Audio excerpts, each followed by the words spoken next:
Hello, hello, hello, and welcome back to Shiksha DaCosta. Today we're going to learn how to find the length of a line segment.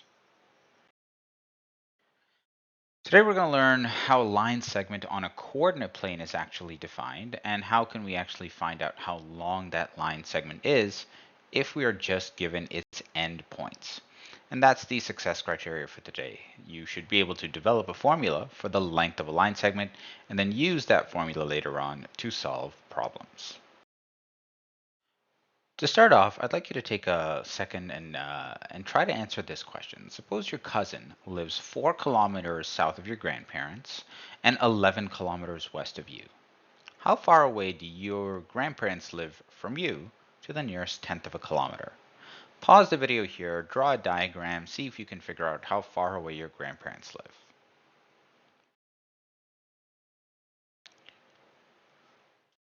Well, to make my diagram, I decided to put a point on my piece of paper, just like here, and I'll label that C for my cousin. And I'll put another point. If they live 4 kilometers south, then 4 kilometers north of my cousin would be my grandparents. And of course, my cousins also live 11 kilometers west of me. So if this is the westwardly direction, then I must be somewhere over here, 11 kilometers to the east. So the grandparents are 4 kilometers north, and I am 11 kilometers east. So from the grandparents, my cousin, in other words, to reframe that in the way the question gave it, my cousin lives 4 kilometers south of my grandparents and 11 kilometers west of me. The question we have to figure out here is how far apart do I live from my grandparents? And if you weren't able to draw a diagram, here is my diagram, of course. Please go ahead and feel free to use it to find out how long this distance is. Well, one thing I realized is that north, south, and east, west are the cardinal directions that actually meet at a 90-degree angle. They are perpendicular to each other. And so this situation here that I've created actually is a right angled triangle. And if I want to find the hypotenuse of a right angled triangle, I just need to follow either Boolean or Pythagoras' theorem, where the sum of the squares of the side lengths is equal to the square of the hypotenuse. A squared plus b squared equals c squared. And if a is 4 and b is 11, then 4 squared is 16.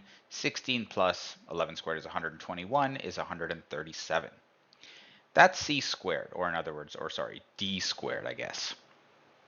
To find out the actual value of d, I just need to get rid of the square. To do that, I can do the opposite operation, which is a square root. That will cancel it out. And then I have to do the same thing to the other side to keep the equality balanced. And by doing so, I find out that this distance is 11.7046999, and there's many, many more decimals after this, of course. I'm going to round it to the nearest tenth, so about 11.7 kilometers. Now, the other way that I can label this, because I've labeled all my points as letters, I can label this line right here instead of assigning it a new variable. I can actually describe it in relation to these points. Both these points are at the ends of the line, and so I could actually rephrase this as the line gx from point G to point X. The order of these doesn't really matter. Point X or line XG is the exact same as line GX. And the thing to take away from here is that a line segment is defined by its two endpoints. You just put those under a horizontal line to denote that that is a line connecting these 2 points.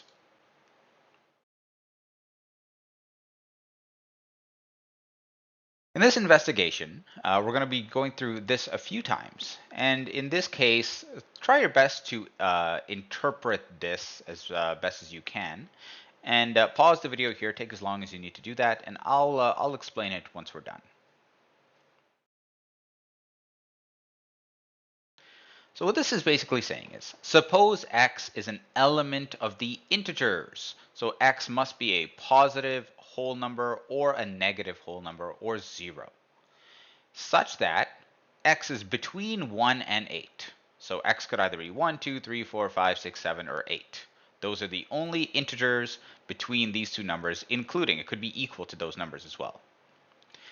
And y is another integer, also following the exact same rules. What could the coordinates of point A be if point A is x and y? So x and y. So now that you have heard that explanation, see if you can come up with some number, some location for point A.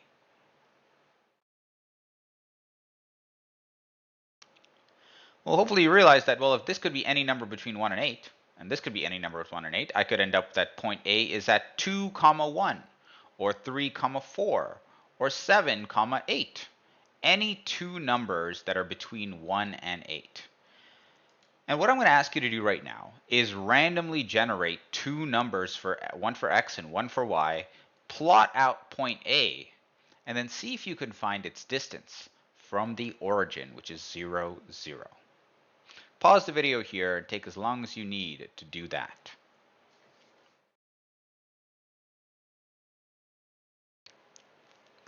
Well, to randomly generate numbers, the way you could do that is by rolling dice. And this is, I need 8 numbers, so I can roll what's called a D8, an 8-sided dice. And I'll do that right now. I'll roll 2 dice, one for x and one for y. All right, so I ended up getting 3 for x and 4 for y. So let's see, x 3 and y is 4, so my point should go right over here. So this is point A. The next part, after I've plotted it, is to find its distance from the origin 0, 0. And to help me do that, I can recognize that I have a way to measure the horizontal and the vertical distance. So over here, the horizontal distance is 3, and the vertical distance is 4. And I'm just trying to now measure the distance from the origin. I can't add 3 and 4 together because that's 3 plus 4 is 7, but there is a shorter way to get there that's sort of just going along this direction instead.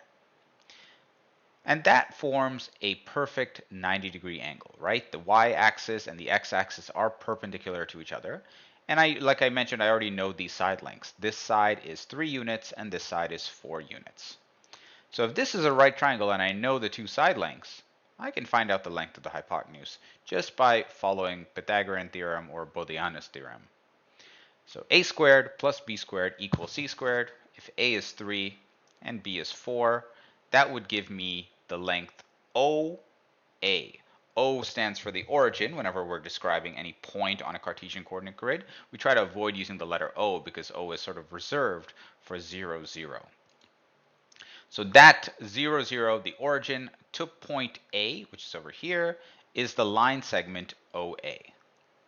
And 3 squared is 9, 4 squared is 16, 9 plus 16 is 25, and that's equal to the length of this squared, but I don't want the square, I want the actual length itself, so I can square root the right side to cancel out the 2. I'll square root the left side as well, and the square root of 25 is 5. So this length right here is exactly 5 units long. In this next part of the investigation, again, pause the video here and try and interpret this as best as you can, and then plot the point A once you've figured out some coordinates of your own for it, and find its distance from the origin. So once again, this question is saying x is an integer. It's between -8 and -1 this time. So 1 and 8, I can randomize a number between 1 and 8, and then as long as I make it negative, those are all the values possible for x. And y is following the exact same rules. So the point A is not going to be anywhere here, or here, or here. Both x and y both have to be negative, and so it's going to end up in quadrant 3. What could the coordinates be? Well, any number between -1 and -8. So in any of these locations, the coordinates could appear. And I'm going to randomly choose 2 just by rolling some dice. So I've rolled 2 d8s. Each is an 8-sided dice. And I'll say that x is -5 and y is -8. And that'll go right over here. So x is -5, y is -8. Now your point might be somewhere totally different. As long as it's in quadrant 3, you're okay. Now, to find its distance from the origin, again, I can measure that this side length and this side length are perpendicular, and they form a right angle triangle. This side length, even though I went from 0 to -5, the length itself could be viewed as either -5 units, or even just for the sake of simplicity, I'll just label it as +5 units.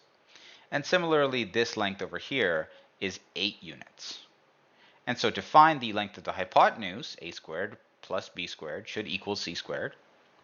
A is 5, b is -8. Even though I've labeled it positively here, I can recognize that, okay, well, can triangles have a negative side length? They can't in real life. But in analytical geometry, we can ascribe lengths as negative values, and we will see right here that in this case, it doesn't even matter that the length is a negative, because we have to square it. And 5 squared and -5 squared both give you +25. Similarly, -8 squared is the same thing as 8 squared, +64. So one thing to note here is that the negativity of the line didn't actually matter. We don't have to, in other words, make the side lengths positive when we are trying to solve the hypotenuse for the hypotenuse in this way. We can leave them as negative, and it'll sort of resolve itself once we start solving the equation. So 25 plus 64 is 89, and that's equal to OA, the line segment OA squared. We can square root both sides to get rid of the square, and the square root of 89 is about 9.4 units. In this next part of the investigation, suppose that x is an integer not between 1 and 8, but maybe between 2 and 9. So it's almost like we could randomly generate a number between 1 and 8, and if we just add 1 to it, we'll get a number between 2 and 9. And y is between 3 and 10. What could the coordinates of point A be in this case? Plot it, and then find its distance from point B, where point B is at 2 and 1. Pause the video here for as long as you need to go ahead and do that, and then find the distance between those 2 points that you've created. Well, the points I've created, when I randomly generated 2 numbers, I got a number randomly between 1 and 8 was 5, and if I add 1, I get 6. And I rolled my dice for the y value, and I got 7 plus 2 is 9. So 9 is certainly an integer between these 2 values, and 6 is certainly an integer between these 2. And so if I'm trying to find out where this is, I can plot that just by going to 6 and 9 right up here. That's point A. Now I want to find out point B, so I'll plot that. So to get to point A, remember, I do have to move over by 6 and up by 9. But point B is over here at 2 and 1. And so I can't just make a right triangle out of these 2 side lengths from the origin, because point B is not at the origin. Instead, I have to find out what is this distance. And then what is this distance, which of course they do meet at a 90-degree angle, and they form a right triangle like that. Well, what are these distances actually? Well, this distance over here is 6 minus the portion that it's missing over here, which is 2. And 6 minus 2 gives us a length of 4. And very similarly, 9 minus this 1, that gap right here is 1 unit long. It's the same as the gap from B to the x-axis. And so this length must be just 8 units. So 6 minus 2 could get us 4, and 8 minus 1, or sorry, 9 minus 1, excuse me, gets us 8. And now that I know these 2 side lengths, 4 and 8, I can use Pythagorean theorem, right? Or Bodianus theorem, depending on which way you want to look at it. 4 squared is 16, 8 squared is 64, and when we add those together, we get 80. And then we can square root both sides to find out that the length from B to A, not from O to A, but B to A, is about 8.9 units. In this last portion of the investigation, I'm going to ask you to do that one more time, but this time x should be a number between 2 and 9, and y should be between -8 and -1. Randomly choose a value for both of these, plot point A, and then find its distance from point B. Pause the video here and go ahead and do that if you haven't done that already. So I randomly generated a number between 2 and 9, and I did that by choosing a random number between 1 and 8, and then just adding 1 to it. So 7 plus 1 is 8, and similarly I'll roll dice to generate a number between 1 and 8, and then I'll just make it negative to get a negative number. So I have 8 and negative 6, and that would go right over here. 8 on the x-axis, negative 6 on the y. So that's that distance here. That is a distance of 8, and that's a distance of 6. But of course, we know that we can actually express that negatively as negative 6, because technically we're going down instead of going up in the positive direction, right? That's because this number is negative. And the point B would be right over here, negative 2 and positive 1. And the distance between these 2 points can be found by finding the distance horizontally. We can call that something like the run. And the distance vertically, which we might call the rise, although the rise is a negative number here because we're sort of rising negatively, we're going downwards. And that would create a right angle triangle, and we just need to find the hypotenuse of that.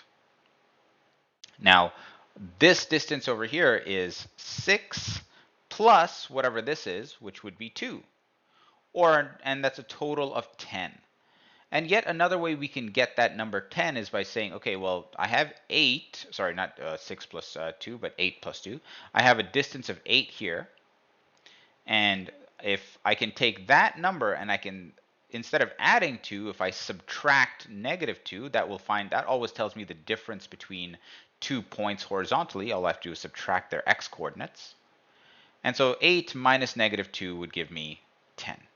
And very similarly, if I want to find this distance, I can take negative 6 and I can subtract 1 to get negative 7. And geometrically, we can look at this and be like, okay, that's 7. Sorry, that's 6. And this little gap here, that's 1. So 6 and 1 make 7. And again, just going back to analytically doing it, negative 6 minus 1 is negative 7. And remember, it doesn't matter whether we express these distances negatively or positively, because when we square them, that negativity will just turn positive anyways. So if I have a squared, that's 10 squared, plus negative 7 squared, which that would be 49. So 100 plus 49 is equal to the length between point B and point A squared. So that's 149, and I can isolate that by square rooting both sides to find out that the length of BA is about 12.206. And we're going to round that to about 12.2 units long. Now, just before we summarize this, let's take a look at how we've done this a few times by now. So we should be able to create sort of an algorithm for coming up with this answer, or a formula for coming up with this answer, because we've been using just 1, 2, 3, 4 variables. The 4 variables are the x coordinate of A. We can label that as x sub A. The x coordinate of B, we can label that as x sub B. And then we just subtracted those two, 8 minus negative 2, to get this number right here, which was the rise. Or sorry, excuse me, the run. Now for the rise, which is this number over here, to get that, we took the y value of point A and subtracted the y value of point B. And that gave us the rise. In this case, it was a negative number because we were actually going down, and that's okay. Then I took sorry, let me just put that formula there. So I took the y values and I subtracted them to get the rise. So then what did I do? Well, I took the run and I squared it, plus the rise squared equals the hypotenuse squared. And eventually, I did have to square root the result of the sum of those two squares. And so I'll just do that all at once. This number was obtained by finding the run by subtracting the two x values and squaring that, and adding the difference in y, the rise, squared, and then finally square rooting all of that. A line segment on a Cartesian coordinate plane. is always going to be a straight line that connects 2 points, and the way we write it is with just a horizontal bar over the letters representing each point. So if this was point A, it has an x and a y coordinate. Point B also has an x and a y coordinate. And what we want to do is find the length between those two line segments. Now, the difference in y, we can call this the rise, and another way we could write it is delta y. This is a Greek letter delta.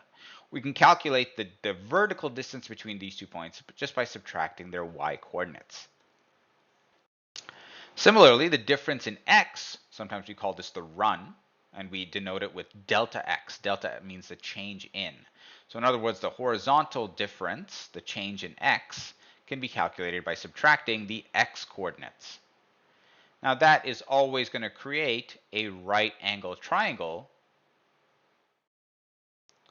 and we can just use the a squared plus b squared equals c squared idea from Pythagoras or Booleano or many other mathematicians throughout history to find out that the length of this can be calculated by taking the run squared plus the rise squared, and that gives us the hypotenuse squared.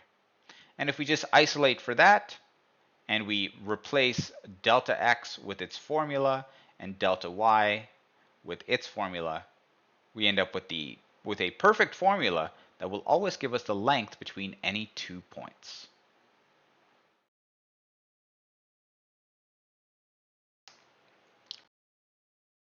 In this example, without graphing, can you find the distance between these 2 points to the nearest tenth? Pause the video here and see if you can apply the formula to calculate the length of a line segment. And I'll give it to you here in case you need it.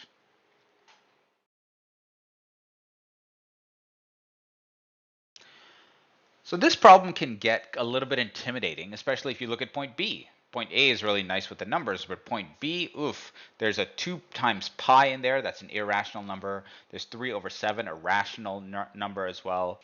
It can be pretty intimidating if you don't know what you're doing. But luckily, because I know that this is point A and this is point B, I can just replace the variables with their values in the equation. So x sub A is 55, x sub b is 2 pi. And I'll just subtract those. Notice whenever I replace a variable, I always replace it inside brackets. Just a good habit to get into for when things will get more complicated. The y value of point A is -2, and the y value of point B is 3/7. And instead of trying to do this one at a time, and it won't really be possible for me to do that without rounding because this is an irrational number. Instead, I'm just going to take it all and put it into my calculator all at once. And then when I press equals, well, it gives me the exact value for the length of that line, well, rounded to about 30 decimal places. And I could just round that to the nearest tenth, which is 1 decimal place, to find out that the length between those 2 points is about 48.8 units.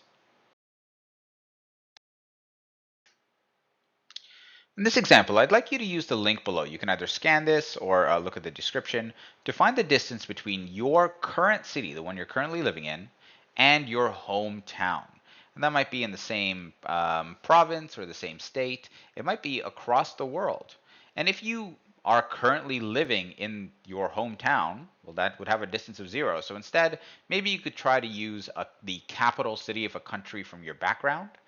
Myself, my background is a little bit Indian, Portuguese. Both my parents are born in Angola and Tanzania, respectively. So I could really choose any country from there, or really any country, any city in the world. Find the distance between your current city and that one to the nearest tenth of a kilometer. If you need an example for how to do that, when I click on that link, it pulls up a graphing software like this, and I can just click and drag the points to move them around, and the coordinates will pop up right as I do that. So pause the video here, go ahead and do that. Move those 2 points around and find the distance between them where the units are in kilometers.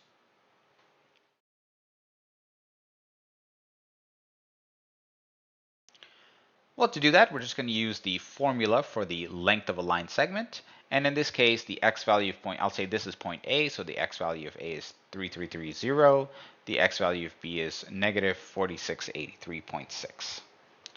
The y values, again, I'm just going to take them from the points and substitute them in.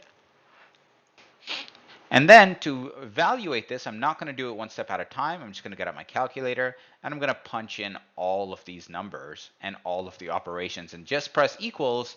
And that gives me the length between this point and this point, or in other words, the distance between Goa and Toronto is about 8,159.6 kilometers.